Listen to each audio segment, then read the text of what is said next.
प्रमद बर'खौ रायबाय दिपेन बर'खौ रायबाय राकेश दाउखाखौ रायबाय सानसे समाव गोबां नांलायनाय जाबाय दिपेन बर'जों जोङो अपेन डिबेट होनो माने चेलेन्ज खालामबाय दिपेन बर'आ एक्सेप्ट खालामबाय नाथाय दिनैसिमबो बिथाङा अपेन चेलेन्जखौ खालामनो आवगायबोनो हायाखै जों बुंदों बिटिसिआ साबसिन बिटिसि एकर्डआ ना बिटिआर एकर्डआ साबसिन फै डिबेट होनि अपेन दिनै बिथांमोनहा एक्सेप्टबो खालामो आरो फैनोबो हाया प्रमद बर' बिथाङा जुदि बिटिआर सुक्तिखौ बिराद जुदि मोजां मोनथारोबा साबसिन हामसिन जुदि सानथारदोंबा बेनो सना हिरा बेनो एखे डायमन्ड जुदि सानदोंब्ला प्रमद बर' दिपेन बर' नोंथांमोनहा बिटिआर सुक्तिखौ लानानै मंगल ग्रहआव ग्रें ग्रें मोजां रायजो जाहैदो किन्तु नैबे जोंना बिटिसिआ जोंनि आसामावनो थागोन बे बिटिसिआ जोंनि सनानि रायजो बिटिसिआव फुल पावार दङ फाइनान्सियेल पावार दङ फाइनान्सियेल मोनबोनायनि बेवहाय प्रभिजन दङ बेनि साख्रि बाख्रि होनायनि गोहो दङ आरो बेनि गासैबो अफिसार स्टाफखौ फुल कन्ट्रल खालामनायनि बिटिसिआ गोहो दङ लेन्ड राइटनि खोथा दङ ट्राइबेल बेल्ट सिक्स शेड्युलनि हानि रैखाथिनि जोंहा साबि दङ गतिके जोङो बिटिसिखौ मालाबाबो फोथायनो हाया बेनिखायनो आं रायजो राजाखौ दिनैनि बे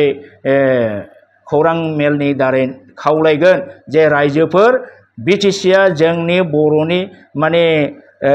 रैखाथिनि मोनसे रायजोमोन बिटिसिआ जथेस्थ पावार दंमोन बिटिसिआ साख्रि बाख्रि होनो हायोमोन गासिबो अफिसारखौ कन्ट्रल खालामनो हायोमोन बेनिखायनो जोङो बिटिसिखौ रैखा खालामनांगोन प्रमद बर'आ बिटिआर सुक्तिनि दारै बे 5.5 बोसोराव बै बिटिसिनि मोनखानाय पावार एन्ड फांसनखौ ओरैबायदि फोजोबबाय एडमिनिस्ट्रेसननि सिस्टेमखौ सोलायबाय एकदम माने सिम्पल पन्चायती राजनि काउन्सिल बादि बिथांमोना बानायबाय जों बेखौ हगारनो हाया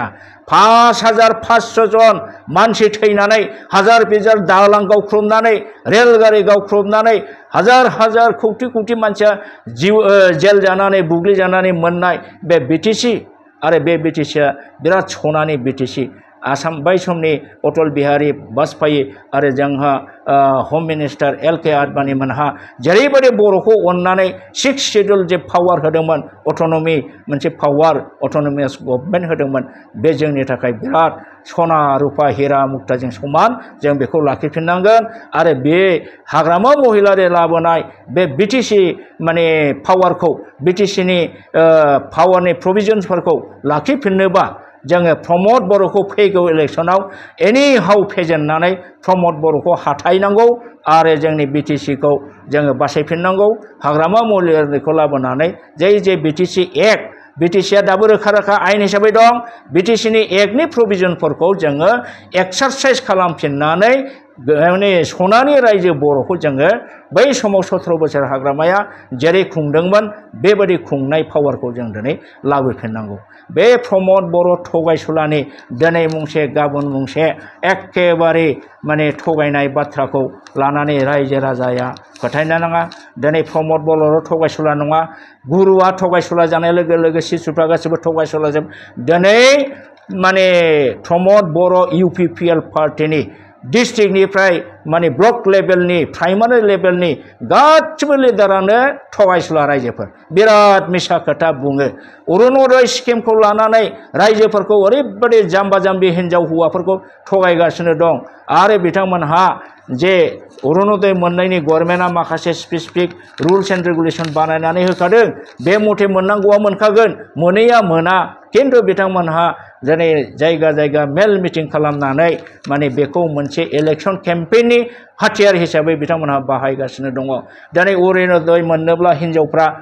UPPLनो भट होनांगौ UPPLनि मिटिङाव थांनांगौ UPPLनि मिटिङाव थाङाब्ला अरुणोदय मोना माबा माबि मोना IAY न' गोदो हाग्रामा महिलारिनि दिनावनो IBSनि आइडेन्टिटि नाम्बारखौ बानायखाजोबनाय बबे बबे गामिनि बबे फरियाला माने BPLआव गोलैयो बिनि लिस्टआ बिथांमोनहा बानायखानायमोन दा बे हिसाबै थाखाया फैबाय नै राननाय बेलायाव किन्तु बिसोरो बे UPPL नङा बेनो होनो नाङा हम्बे UPPL बेनो होनांगौ जाय UPPL नि सापर्टार जाय UPPL आ भट होदों बिथांमोननो गंथाम गंब्रै गाहाम होबाय आरो जाय BPL नि मानसि दङ बे जायफोरनि लिस्टआ गाखोखानाय बिथांमोनखौ UPPL नङैनि थाखाय माने न' होनायनिफ्राय बिथांमोनहा बन्सित खालामगासिनो दं बे बिराद गिदिर अयनाय बिथांमोनहा मावगासिनो दं दा रायजो राजा बेफोर खोथाफोरखौ ग्रासरुट लेभेलनि बयबो मिथिजोबबाय जायफोर UPPL खौ सापर्ट होआखै बे दिनैसिमबो न' मोनाखै अरुणोदय मोनगोन होननानै बुङो दा अरुणोदयखौबो खालि मिटिंल' खालामो मोनगोन होननानै बुङो फाइनाल लिस्टबो बिसोर होनो हाया जेबो गैया थांनाय MP इलेक्शनावथ' बिथांमोनखौ जों खोनादों फल्स अरुणोदयनि फर्म रानलाबायदों बोले अरुणोदय मोननोबा फै फर्म लांफै न' थांनानै रानदों खिन्थु फर्मानो नकल दा बेबादि मिथ्याबादिजों दिनै UPPL नि कर्मिफ्रा UPPL नि माने प्राइमारिनिफ्राय डिस्ट्रिक्ट लेभेलसिम बिथांमोनहा मिथ्या खोथाजों रायजोखौ थगायनानै मिसलिड खालामगासिनो दं बेनिखायनो आं दिनै बर' रायजो राजा बिथांमोनखौ खावलायगोन जे नोंथांमोनहा जोंनि खोथाखौ फोथाय जोङो मोनसे राजनिति दलनिबो नङा जोङो माने EM GM मेम्बार प्रमद बर' बादिसो जालायलांसै जे आङो बर'लेण्ड मोनाबा EM GM सिप जाया गावबुराबो इमनखि जाया होननाय बादि आंनाबो एसे थांदों जोङो बेबादि लाइनाव गैया जोंनाव दा इलेक्सन गेलेनाय राजनिति गेलेनाय जोंहा थांखि गैया जों खिन्थु बर'नि अलखदखौ नुनानै जों दुखु मोनखाङो गाबखाङो जोंनि जिउ आत्माया गाबखाङो दिनै बर'फोरनि मोनखानाय BTC रायजोखौ दिनै प्रमद बर'आ थेर बेथेर खालामनाय बेयो जोंनि बिखायाव गाबखाङो खारन मानोना जोङो बर'फा उपेन्द्रनाथ ब्रह्मनि जोङो माने बुंनो थांबा पियर फल'वारमोन नै दावराव देख्रेब बिथां आं आरो गोदो थैनानै थांबाय जयन्त महिलारिमोन दलिन बिथांमोन गारला बाथाब बसुमतारी दतमायाव बिजय गरम बालिराम बर' ओमफ्राय जोंहा खरेन बिथां थैनानै थांबाय गोबां जोंनि हार्डकरनि लिडारफ्रा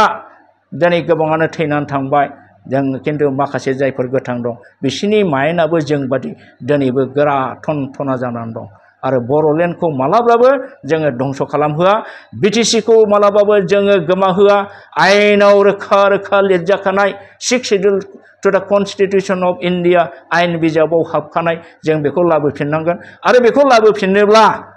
हाग्रामा महिलारिखौ शिफ्ट खालामनानै हाग्रामा महिलारि दानाय बे 6 शेड्युलनि आयेनखौ कार्यकरि खालामफिननांगौ बेखौ हिमन्त बिश्व शर्माबो हाया बादा होनो अमित शाहबो हाया खारन बेयो already ensign in the constitution of India आन्डार द 6 शेड्युल प्रोविजन दा बेखिनिखौनो आङो रायजो राजाखौ खावलायबाय जोङो जावले गोबां बुंबाय प्रमद बर'खौ रायबाय दिपेन बर'खौ रायबाय राकेश दाउखाखौ रायबाय सानसे समाव गोबां नांलायनाय जाबाय दिपेन बर'जों जोङो अपेन डिबेट होनो माने चेलेन्ज खालामबाय दिपेन बर'आ एक्सेप्ट खालामबाय नाथाय दिनैसिमबो बिथाङा अपेन चेलेन्जखौ खालामनो आवगायबोनो हायाखै जों बुंदों BTC आ साबसिन BTC एकर्डआ ना BTR एकर्डआ साबसिन फै डिबेट होनि अपेन दिनै बिथांमोनहा एक्सेप्टबो खालामो आरो फैनोबो हाया मानो फैनो हानो बिसोरनाव उइकनेस दं दुर्बलता दं बिसोर जेनो मानोना रोखा रोखा इंराजिजों लिरनाय बेखौ बहा दाननो हानो जोंथ' डिबेट होयोबा दफा दफा इंराजि फराय BTC नि आरो BTR नि फरायनानै कम्पारेटिभ आर्गुमेन्ट होगौमोन ना बिसोर थिखिनो हाया नंखायनो दिपेन बर'आ बे जिनिसखौ माने जोंनि खाथियाव फैनो हायाखै दिपेन बर' बिथांखौथ' आं बुंगोन प्रमद बर' दिपेन बर' नोंथांमोनहा नोंथांमोननि BTR एग्रिमेन्टआव final and comprehensive solution while keeping intact the territorial integrity of the state of Assam मानो लिरबोआ बाहायबो नोंसोरो बे बर' रायजो सेपारेट स्टेट उपेन्द्रनाथ ब्रह्मनि मेइन बिखानि थांखिखौ नोंसोरो स्टप खालामबोखादों आरो बेनि उनावबो नोंथांमोनहा माने नै दा मिशन भिजन प्रमद बर'नि बे बिजाबाव दाखालिसो लिरनाय बिजाब नैबे बे भिजन जे बिजाब दिहुनदों प्रमद बर'आ गावखौ बिराद सुपार ब्रेननि साननानै बेवहाय जोंनि आगोलनि DGP मानगोनां भास्कर ज्योति महन्त बिथाङा होनबाय जे 1987 नि उपेन्द्रनाथ ब्रह्मनि डिवाइड आसाम 50-50 डिमान्डखौ दिनै बिटिआर एग्रिमेन्टनि दारै फोजोबनो हानाय जाबाय। दा बड'लेण्ड डिमान्डआ जोबफैबाय, डिमाइस जाफैबाय, थैफैबाय होननानै लिरदों। होमबा मोननै प्रुफ जाबाय। बिटिआर एग्रिमेन्टनि MOS आरो नैबे चेन्जिं ट्रेन्सफर्मिं बड'लेण्ड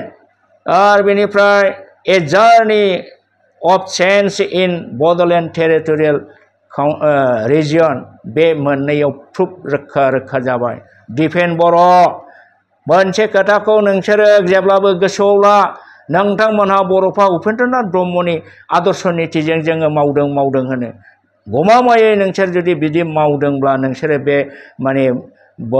सेपारेट स्टेट बड'लेण्ड बिनायखौ मालाबाबो गारनो हाया। दा मोननै प्रुफ होबाय आङो। दा मानो गारनो हाया?